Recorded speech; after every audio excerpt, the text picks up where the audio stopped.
bahwa penelitian terbaru dari kedokteran 90% ternyata sakit itu berasal dari apa? Dari apa? Dari pikiran. Iya, betul.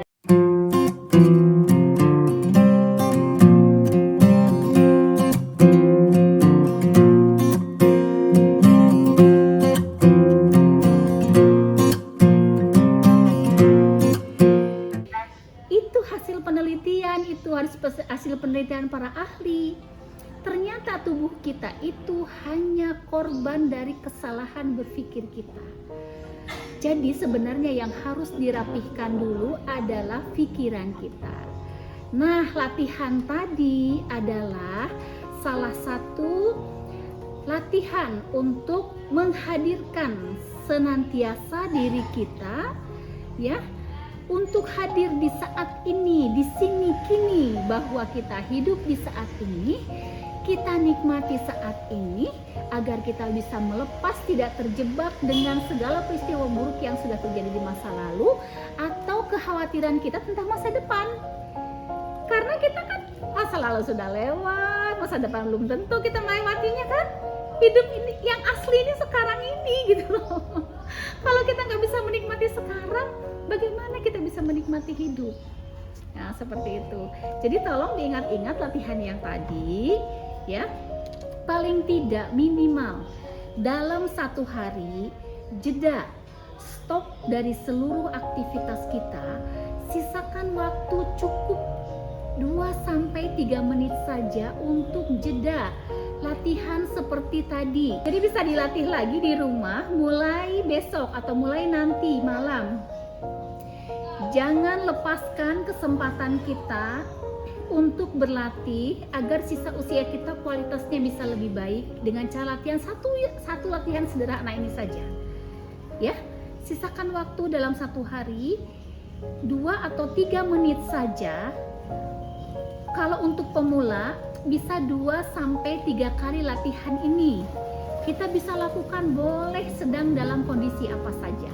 Kita jeda dulu dalam banyak kerjaan, taruh dulu kerjaannya, simpen dulu, stop dulu. Tidak lama, cukup 3 menit.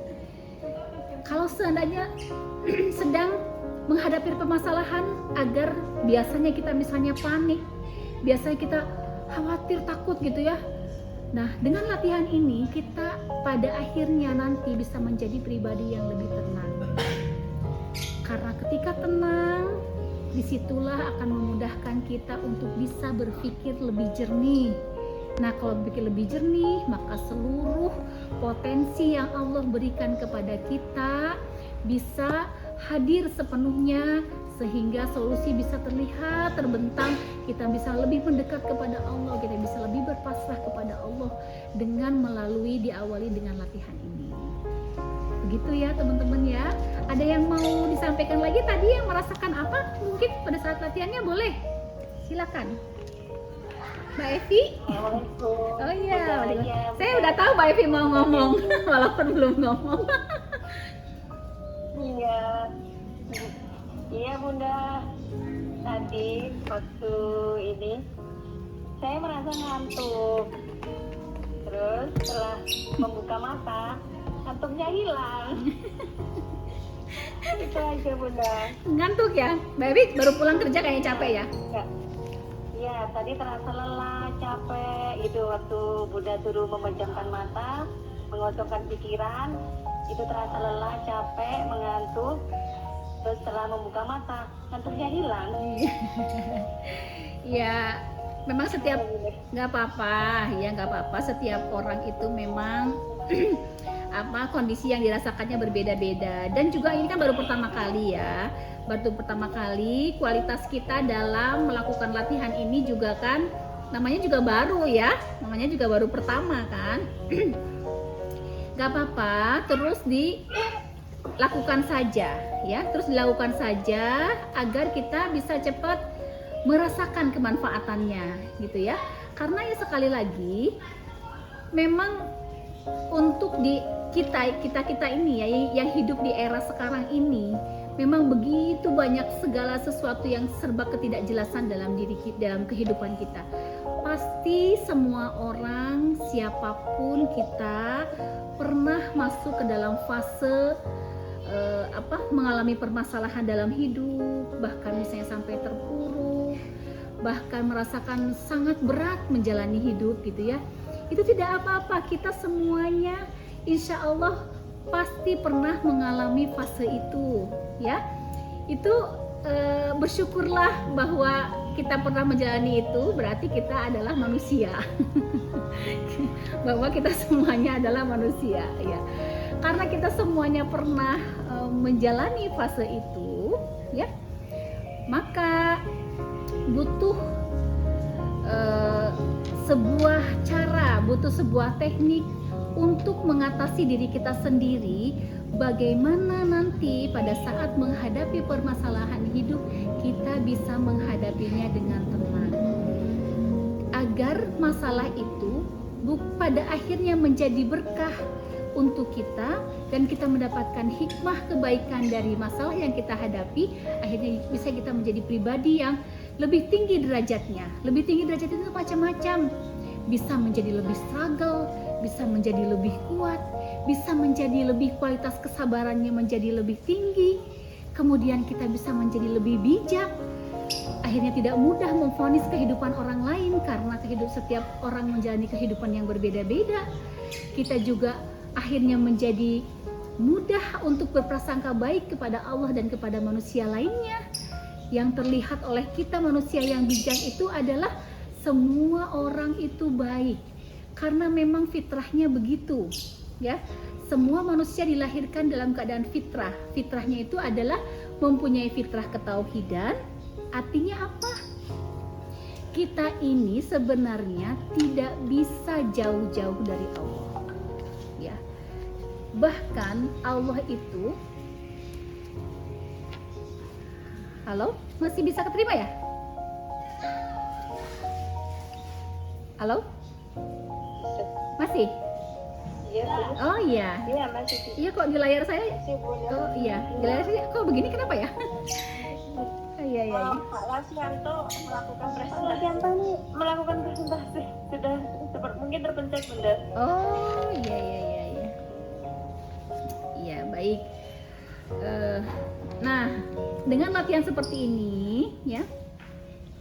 Dengan latihan seperti ini untuk teman-teman yang kemarin bertanya tentang anxiety disorder atau gangguan kecemasan, ini adalah insya Allah teknik yang paling mudah, sederhana dan paling efektif untuk menemukan paling tidak minimal, karena pengobatan itu kan harus tegak dulu diagnosanya ya Mbak Novita ya. Mbak Novita ini sama teman-teman yang lain kemarin yang tanya ya, banyak ya Mbak Novita ya yang tanya anxiety itu ya. Masya Allah itu Bunda Astuti itu masih di motor ya. Ya Allah ya Rabbi, wah hebat Di itu. kolom chat banyak yang bilang waktu latihan tadi tuh banyak yang menangis ini Bunda. Oh banyak yang menangis, Masya Allah ya. Waktu sedang latihan yang tadi 3 menit itu loh Bunda. Oh iya, iya. Terus apa lagi katanya Mbak Novita? Coba dibacakan. Ya jadi bentar saya buka dulu. Ya.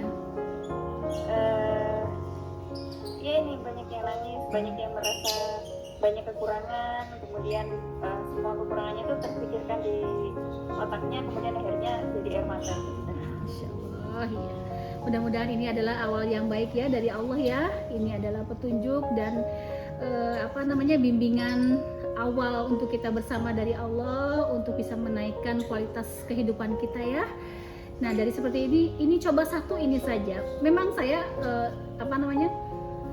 MPH itu kan Master Pemusada yang memang salah satu gelar saya itu karena saya menguasai beberapa teknik terapi ya. Tapi teknik terapi yang sifatnya sangat sederhana, umum dan lebih sangat mudah dilakukan, dan ternyata ketika dilakukannya sungguh-sungguh itu Masya Allah ya, bisa teman-teman bisa merasakan kita ini. Jadi pada saat menghadapi masalah misalnya seperti tadi yang saya sampaikan, setiap orang pasti menghadapi masalah karena memang Allah itu yang tadi saya bilang bahwa kita diciptakan oleh Allah itu dengan fitrah. Salah satunya adalah fitrah ketauhidan. bahwa dalam diri kita tuh tidak akan lepas jiwa bertuhan di dalam diri kita, pasti akan selalu mencari Tuhan kita, tidak akan bisa jauh-jauh dari Tuhan kita. Maka ketika Allah melihat kehidupan kita terlihat seperti mulai menjauh dari fitrah kita, Allah pasti akan turunkan sebuah peristiwa yang membuat kita akan kembali kepada fitrah kita. Karena kembali kepada fitrah kita itulah sebenarnya kehidupan yang bahagia, yang sempurna itu ketika kita hidup di dalam fitrah. Karena apa? Karena ada keselarasan antara instal yang Allah berikan untuk kita dari mulai kita dalam kandungan dengan kehidupan kita itu selaras, sejalan, maka akan terjadi ketenangan dan ketentraman hidup.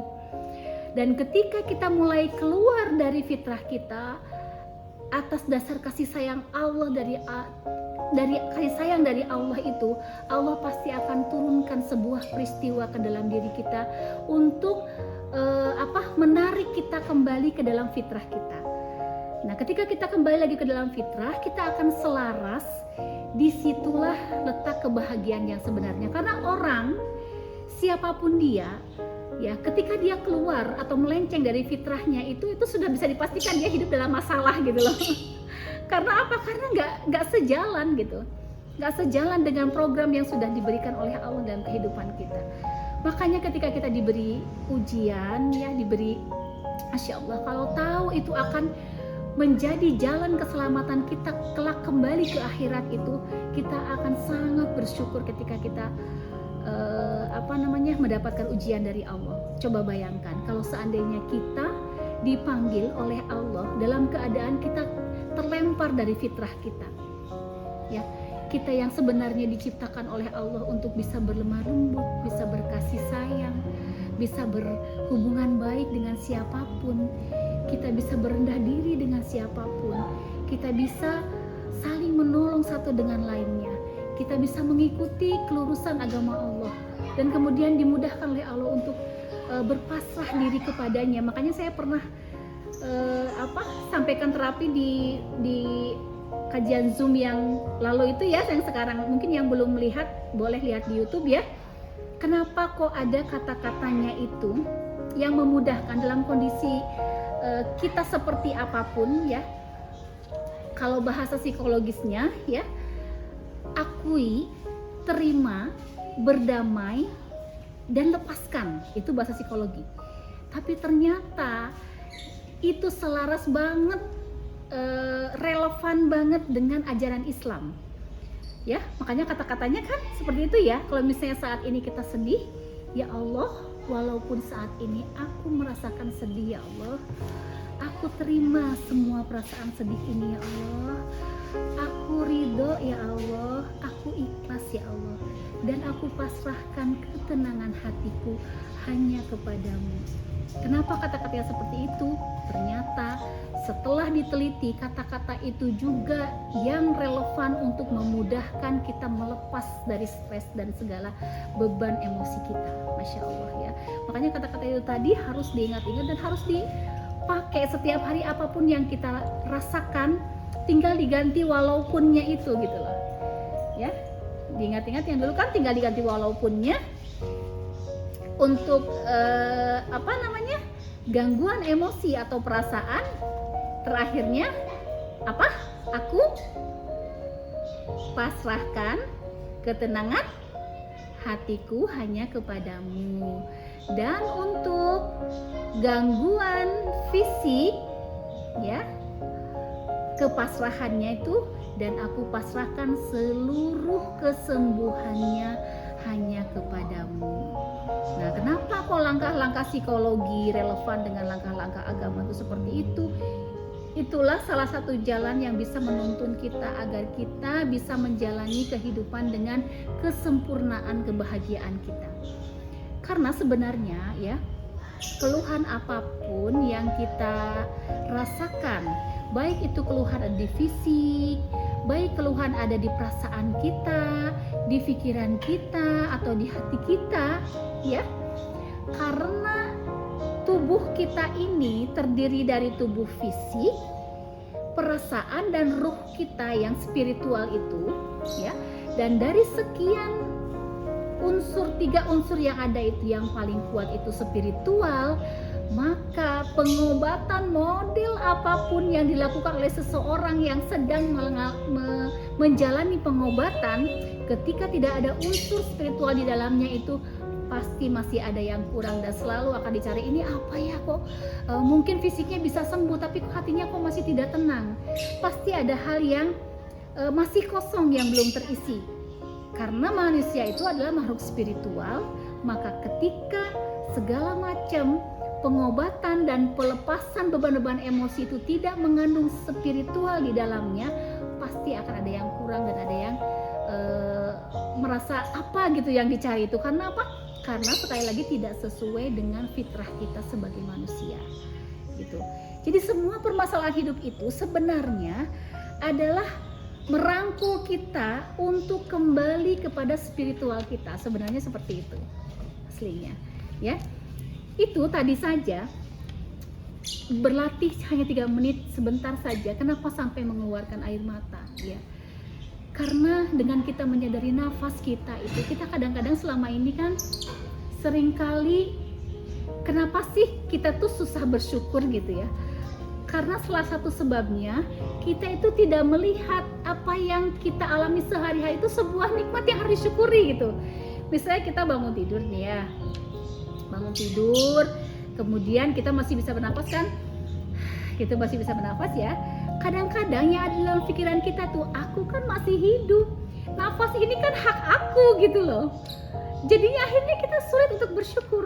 Tapi ketika kita pada saat bernapas bangun tidur masih bisa bernapas lega, kemudian membuka jendela kita bisa bernapas segar, ya Allah, alhamdulillah, nafas ini adalah nikmat yang Allah berikan padaku, ya Allah, alhamdulillah, terima kasih ya Allah.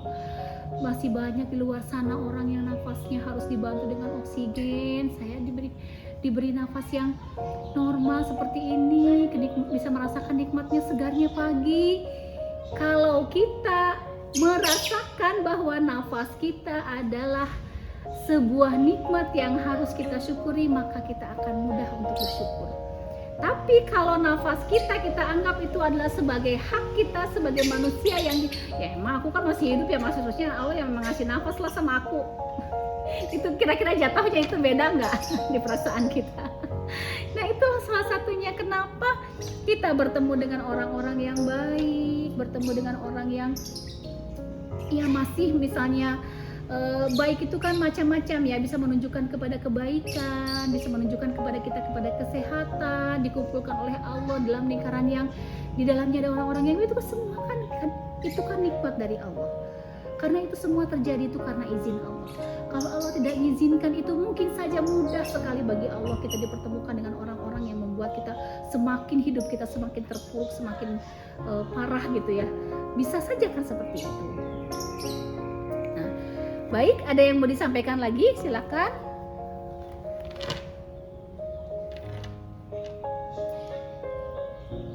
Silakan Mbak Novi, ada yang belum terbaca nggak ininya? Sudah. Nah, iya. Belum ada masuk pertanyaan. Atau Ya. mau dibuka sesi pertanyaan? Iya, nggak apa-apa sambil dibuka saja pertanyaan aja, nggak apa-apa. Pak, bagi para peserta yang memiliki pertanyaan bisa langsung menuliskan di kolom chat atau bisa langsung bertanya dengan membuka. Halo. Ya, Halo Bunda. ya silakan. Bunda mau tanya lagi. Kalau misalnya siang sulit tidur itu kenapa? Padahal udah dicoba. Sulit tidur ya Pak ya? Ya baik. Saya akan coba menjawab ya. Tubuh kita ini diciptakan oleh Allah yang terdiri dari beberapa unsur tadi ya. Tubuh, pikiran, perasaan. Nah, kita berlatih mindful tadi, yang kita berlatih bersama-sama itu pun salah satu teknik untuk memudahkan kita cepat tidur di waktu memang waktunya tidur gitu ya. Karena sebenarnya secara insting ya oleh Allah, ketika gelap ya, ketika hari gelap, itu memang tubuh kita tuh sudah diprogram oleh Allah untuk istirahat, karena memang malam hari itu kan waktunya aktivitas ya. Siang hari waktunya aktivitas, malam hari waktunya istirahat. Nah, ketika masuk gelap gitu ya, ketika masuk gelap itu adalah memang sudah disetting oleh fitrah kita itu pada saat gelap itu adalah tidur ya, istirahat. Nah, kalau kita tidak bisa tidur berarti kita sedang keluar dari fitrah kita. Kenapa kok bisa seperti itu? Nah, pasti ada kesalahan dari cara kita menggenapkan diri kita. Yang sering terjadi yang membuat kita tuh sulit tidur adalah tubuh kita ingin tidur, tetapi pikiran kita tidak hadir bersama-sama dengan tubuh kita. Perasaan kita tidak hadir bersama-sama dengan tubuh kita untuk tidur. Jadi pikirannya, tubuhnya di sini mau menjalani tidur, pikirannya lari kemana-mana. Bahkan ada yang sampai nggak bisa tidur karena kemarin nggak bisa tidur, jangan-jangan hari ini nggak bisa tidur juga kayak kemarin. Memikirkan hari ini mau tidur, jangan-jangan nggak bisa tidur, akhirnya benar-benar nggak bisa tidur. Nah, itulah makanya kenapa tubuh kita ini adalah sebenarnya korban dari pikiran kita. Kalau pikiran kita sebenarnya dirapihkan, disetting ya untuk bisa tidur, karena ada sedikit saja ketegangan di dalam otot-otot kita, membuat otot kita menjadi tidak rileks, itu akan menghalangi kita untuk bisa mempunyai kualitas tidur dengan baik. Dan kemudian bagaimana untuk agar bisa mudah tidur ya? Ketika sudah mulai berbaring ya, baringkan tubuh kita, rilekskan, bayangkan seluruh otot-otot nafas kita dan seluruh peredaran darah kita dari mulai kepala sampai kaki, bayangkan semuanya rileks ya. Semuanya rilekskan, bahwa ketika kita rileks itu akan otomatis untuk mengantuk. Nah, perasaan kita kumpulkan dan dibawa kepada berpasrah kepada Allah, karena pada saat kita tidur itu kan kita sedang mati sementara. Ya. Makanya kenapa Rasulullah itu menuntunkan kita pada saat mau tidur itu kita membaca, setelah membaca Bismika Allahumma ahya wa amut ya. Kemudian membaca Al-Fatihah, ayat kursi, 3 kul itu ya, Al-Ikhlas, Al-Falaq, An-Nas, baiknya 3 kali, kemudian ditiupkan ke tangan dan diusapkan ke dalam, diusapkan dari mulai kepala sampai ujung kaki. Bayangkan setiap usapannya itu membuat tubuh kita menjadi semakin rileks, dan katakan dalam hati menjelang tidur, ya Allah, aku pasrahkan hidup dan matiku kepadamu. Insya Allah akan mudah untuk bertidur. Nah, yang menyebabkan kita tidak bisa tidur itu tidak utuh, tidak hadir penuh semua unsur diri kita untuk dibuat tidur. Tubuh kita mau ditidurkan tapi pikirannya lari kemana-mana. Ambil lagi pikiran kita, sadari nafas kita seperti tadi. Kemudian setelah sadari nafas kita, makanya ketika ada pikiran untuk jangan-jangan ini nggak bisa tidur lagi kayak kemarin, nah itu namanya memvonis, itu namanya menilai. Makanya tadi di latihannya, jangan memvonis, jangan menilai, tidak usah memvonis apapun, kembali saja kepada nafas kita. Nah, ketika kembali kepada nafas kita, tidak memberikan vonis apapun dengan pikiran kita, tidak memberikan penilaian apapun dengan perasaan kita, tidak memberikan pikiran apapun terhadap suara-suara yang terdengar oleh kita.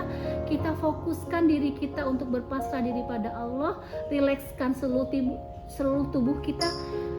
Pada saat itu kita akan kembali kepada fitrah kita, bahwa malam hari itu adalah akan tidur. Walaupun siang hari bisa dipraktikkan seperti itu, kita pun akan tidur. Karena sebenarnya kesegaran kita pada saat tidur itu bukan dari durasi tidurnya loh Bu, tapi dari kualitas tidurnya. Maksudnya kualitas itu apa? Kualitas tidur yang baik itu namanya deep sleep. tidur nyenyak.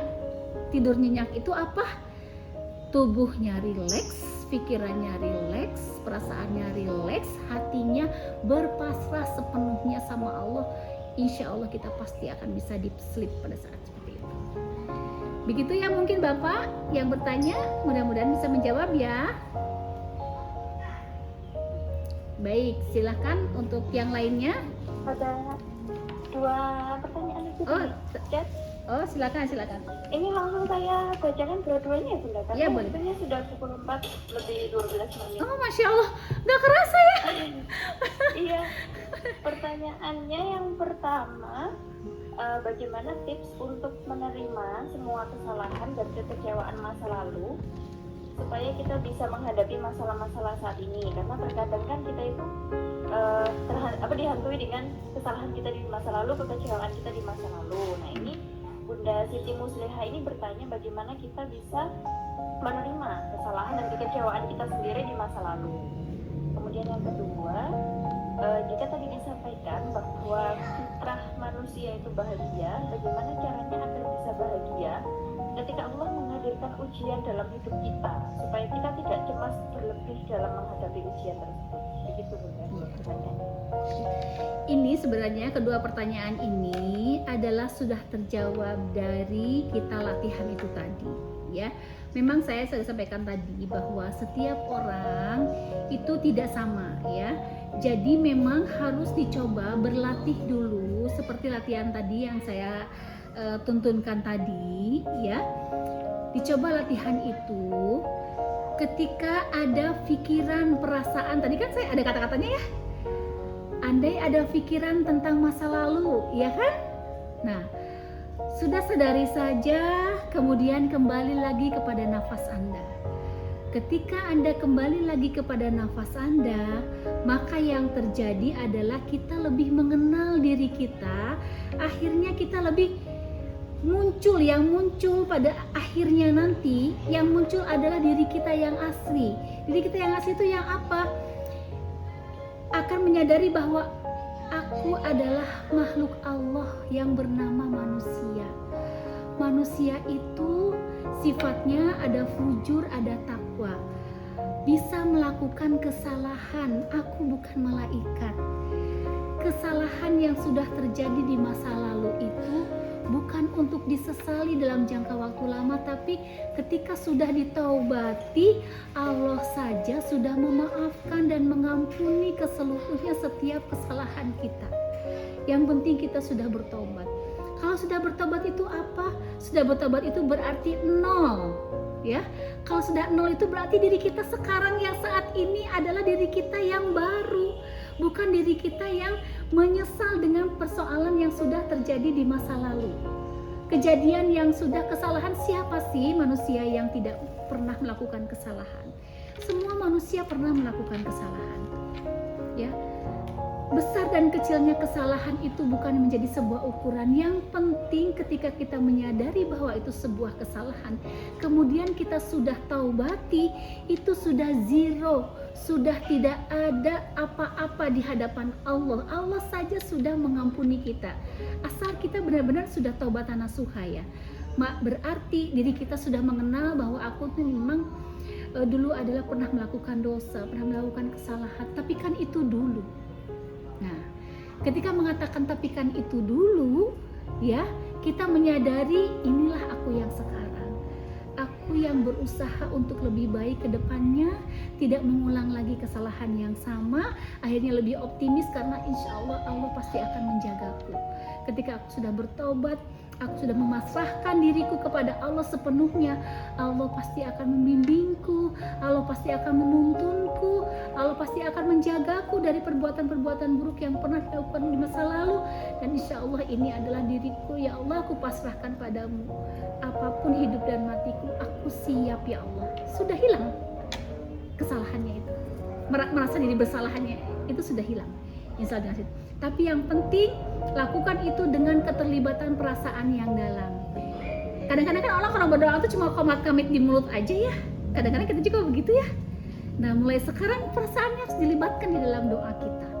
Jadinya agar terasa bahwa ini aku nih gitu.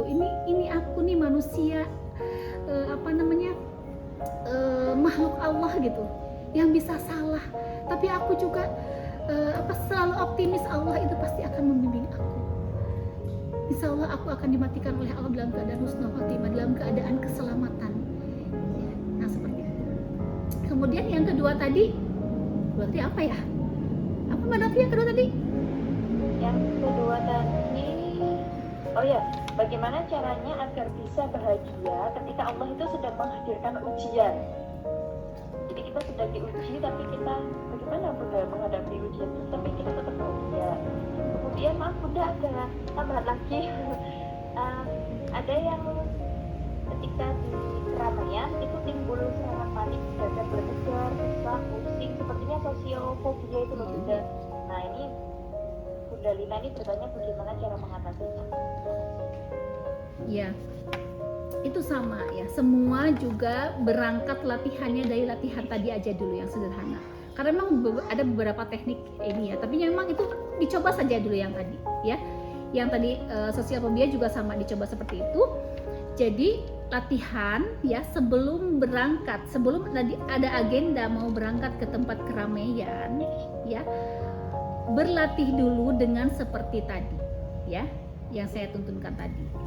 Berlatih dulu, jeda dulu ya, beri ruang dan waktu ke dalam diri untuk mengkondisikan agar bisa membuat pagar terhadap diri kita sendiri sebelum masuk ke dalam kondisi yang keramaian itu tadi ya. Setelah itu berlatih dulu, kemudian akhirnya muncul ketenangan ya, muncul optimisme di dalam diri kita. Akhirnya pikiran-pikiran yang positif itu masuk ke dalam diri kita. Aku kan makhluk sosial. Makhluk sosial itu kan selalu bersama-sama dengan manusia yang lain. Ya. Aku memang dulu sering ketakutan, tapi kan itu dulu. Nah bisa kayak gitu ya. Seperti yang tadi sama. Tapi kan itu dulu. Aku yang sekarang adalah Bismillah dengan izin Allah, atas nama Allah dan atas pertolongan dari Allah. Aku akan dimudahkan bertemu dengan siapapun, akan membuat nyaman. Nah itu namanya kalimat afirmasi. Tapi hati-hati, kalimat afirmasi itu tidak akan menjadi apa-apa kalau cuma diucapkan di mulut saja. Jadi ketika diucapkan, pada saat itu visualisasikan, bayangkan kita sedang berada di dalam kerumunan orang banyak dan kita sangat nyaman. Kita bisa tersenyum dan kita bisa nyaman di situ. Kita kalau seandainya ada ketakutan, kepanikan di tempat yang ramai, itu aku yang dulu gitu ya. Sekarang aku merasakan nyaman. Kemudian setelah divisualisasikan, libatkan perasaan yang dalam. Nanti pasti aku akan dijaga Allah. Bismillah. Aku ini manusia biasa yang bisa bertemu dengan siapapun, nyaman berada di lingkungan manapun. Bismillah, berangkat. Setelah sudah ada ketenangan, sudah diafirmasikan dengan keterlibatan perasaan yang dalam dan sudah divisualisasikan, baru berangkat. Seperti itu. Dan kemudian pada saat kita sedang dalam masalah gitu ya. Nah, ini pertanyaan yang sering, umum dan paling banyak gitu ya. Gimana bisa bahagia gitu? Sekarang dalam masalah gitu ya. Nah, ini memang mari kita sama-sama meluruskan ya.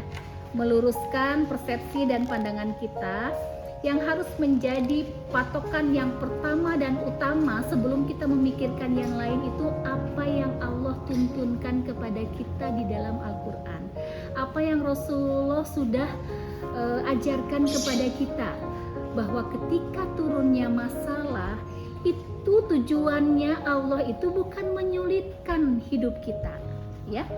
Masalah itu Allah berikan kepada kita itu merupakan sebuah jalan ya, merupakan sebuah jalan untuk kita bisa menyadari diri kita bahwa kita ini adalah manusia, dan manusia itu yang asalnya dari Allah, berasal dari Allah ya, kemudian nanti juga akan kembali kepada Allah, biar kita itu menyadari bahwa masalah ini tidak akan datang kepadaku tanpa seizin Allah.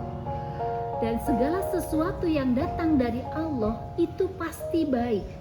Ketika kita melihat masalah ini tidak baik buat aku, atau aku merasa kesulitan, merasa jadi beban, Itu bukan masalahnya yang salah, justru pada saat itulah Allah memberi kode kepada kita, sudah saatnya kita memperbesar kapasitas kita, karena fitrahnya masalah itu adalah ya la yukallifullahu nafsan illa wus'aha, bahwa fitrahnya masalah itu sudah terukur, pasti sesuai dengan kemampuan dan kapasitas kita. Jadi fitrahnya masalah itu seharusnya semua orang menghadapi masalah itu adalah masalah itu mudah. Ketika kita merasakan masalah itu tidak mudah, berarti sudah saatnya kita memperbesar kapasitas kita, menambah ilmu kita. Kita datang kepada orang yang lebih paham dari kita. Agar apa? Agar kita bisa menyelesaikan masalah itu. Ya, itu yang pertama. Yang kedua, pada saat kita menghadapi masalah itu besar, ya, itu tandanya Allah itu sedang memanggil kita untuk kembali kepada Allah. Allah sedang memberikan pelajaran kepada kita bahwa akal kita, perasaan kita sebagai manusia biasa itu ada batasnya. Ada masalah yang kadang-kadang di luar kemampuan kita. Nah, ketika kita merasakan ada masalah melebihi dari kemampuan kita, itu adalah kode atau cara Allah menarik kita untuk berpasrah diri pada Allah. Karena kalau kita sudah melebihi dari kekuatan akal kita, itu sudah wilayahnya Allah sebenarnya, itu loh, gitu loh. Itu sudah bagiannya Allah. Artinya kita saat itu sudah saatnya berpasrah diri kepada Allah, gitu loh. Tetapi kita genggam terus, gitu loh. Kita genggam terus, padahal Allah itu sudah memberi kode. Wah, ini aku kayaknya pusing banget dari masalah ini, kok kayaknya nggak bisa teratasi, kok susah banget sih, misalnya kayak gitu. Nah, latihan yang tadi akhirnya muncul kesadaran, oh, kalau aku tidak bisa mengatasi, berarti ini sudah wilayahnya Allah.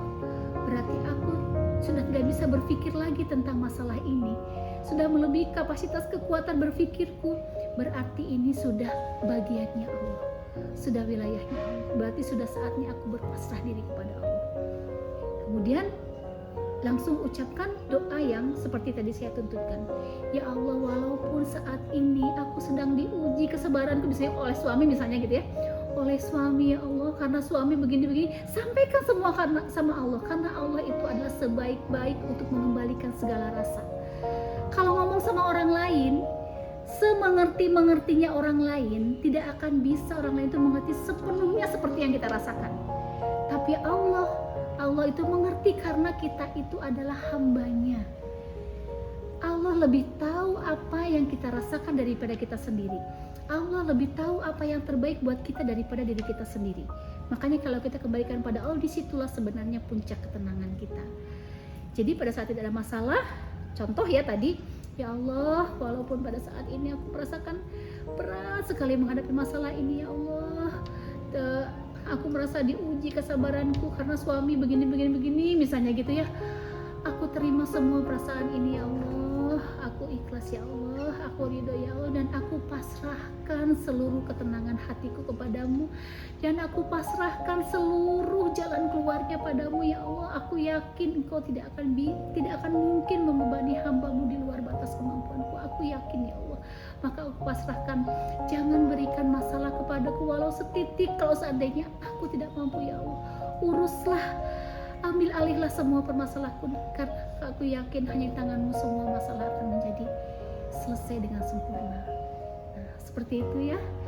Mudah-mudahan bisa menjawab pertanyaan yang tadi ya.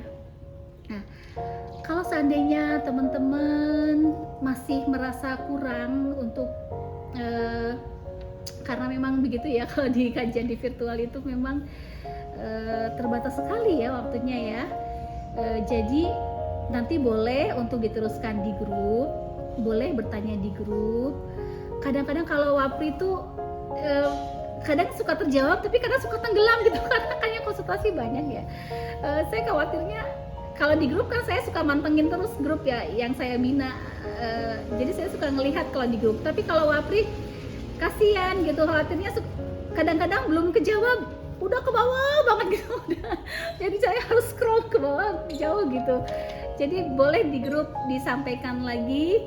Ya mudah-mudahan ini adalah awal yang baik dari Allah. Mudah-mudahan hari ini walaupun waktunya sangat terbatas, mudah-mudahan ini berkah ya untuk kita semua dari Allah, untuk membuka ya jalan kebaikan kita, agar kita, karena tujuannya Allah yang menciptakan kita itu di dunia agar kita bisa merasakan bahagia yang sempurna dan kita bisa kembali kepada Allah dalam keadaan selamat. Ya, itu cuma tujuan Allah menciptakan kita itu. Ya, untuk beribadah, dengan beribadah kita selalu mengabdi pada Allah. Dengan kita ciptakan menjadi seorang khalifah, kita satu sama lain bisa saling manfaat satu dengan yang lainnya. Insya Allah sukses kita di dunia itu adalah ketika kita manfaat, sukses kita kembali kepada Allah ketika kita bisa kembali kepada Allah dalam keadaan husnul khotimah, dalam keadaan ketenangan jiwa yang sempurna. Karena wahai jiwa yang tenang, kan gitu kan, kembalilah kepada Allah. Nah, jadi yang dipanggil itu adalah jiwa yang tenang. Jadi tujuan kita semuanya, marilah kita semua belajar melatih diri kita untuk sampai kepada jiwa yang tenang. Akhirnya Allah memanggil kita dengan penuh kelembutan, dengan jiwa yang tenang. Kapanpun Allah panggil kita, insya Allah dalam keadaan kita sebaik-baik ketenangan jiwa, sebaik-baik keikhlasan, sebaik-baik keimanan, sebaik-baik kepasrahan kepada Allah Subhanahu wa Ta'ala. Mungkin seperti itu ya teman-teman untuk hari ini. Insya Allah di lain kesempatan semoga Allah bisa jadwalkan lagi ya, kita bisa bersama-sama. Wallahu a'lam. Mari kita sama-sama saling mendoakan satu dengan yang lainnya. Insya Allah mudah-mudahan tidak hanya dipertemukan di dalam kajian ini saja ya, tapi kelak kita dibersamakan juga di akhirat, di surganya Allah, insya Allah. Mohon maaf kalau seandainya ada kata-kata yang tidak berkenan, wallahu a'lam bishawab. Mohon maaf kalau tidak bisa disapa satu-satu nih. Yang kelihatan ada Bunda Astuti senyum-senyum. Bunda Lulu, siapa lagi, Bunda Ani, Aziza, Masya Allah, ya, Bunda Siti, ya, siapa lagi nih? Semuanya ya, semuanya insya Allah. Mudah-mudahan bisa dilanjut di grup ya. Mudah-mudahan persaudaraan kita tidak hanya putus sampai di sini, tapi juga sampai surganya Allah. Assalamualaikum warahmatullahi wabarakatuh. Saya kembalikan lagi ke Mbak Novita. Ya. Baik, alhamdulillahirobbilalamin. Terima kasih jazakallahu khair Bunda Dewi. Semoga kajian online hari ini bermanfaat bagi kami semua, dan semoga Bunda Dewi dibalas oleh Allah dengan kebaikan yang sangat banyak. Semoga Bunda Dewi senantiasa dengan Allah, dengan bahagia dengan keluarga. Kami hanya bisa berterima kasih saja kepada Bunda Dewi, dan kami mendoakan semua yang terbaik untuk Bunda Dewi. Untuk pertanyaan seperti tadi yang sudah disampaikan oleh Bunda Dewi, jika ada yang kurang jelas atau masih banyak yang mau ditanyakan, nanti kita bisa sambung lagi di grup. Semoga Bunda Dewi nanti akan bisa meluangkan lagi waktunya yang jadwalnya sangat padat merayap. Bisa meluangkan lagi waktunya melaksanakan kajian online nanti bersama kami. Bisa menimba ilmu dari Allah suara begitu menyejukkan hati. Itu ada Mbak Marita tuh, Masya Allah. Mbak Marita mendengarkan suaranya Bunda Dewi itu, Masya Allah, menyenangkan hati. Baik, karena kajian online-nya sudah selesai dan pertanyaan yang sudah terbaca dijawab dengan Bunda Dewi, nanti yang lainnya bisa lanjut di grup. Mari kita akhiri kajian online kita hari ini dengan istighfar dan doa. Semoga Allah merahmati kita semua dan mengampuni dosa-dosa kita. Subhanallah wa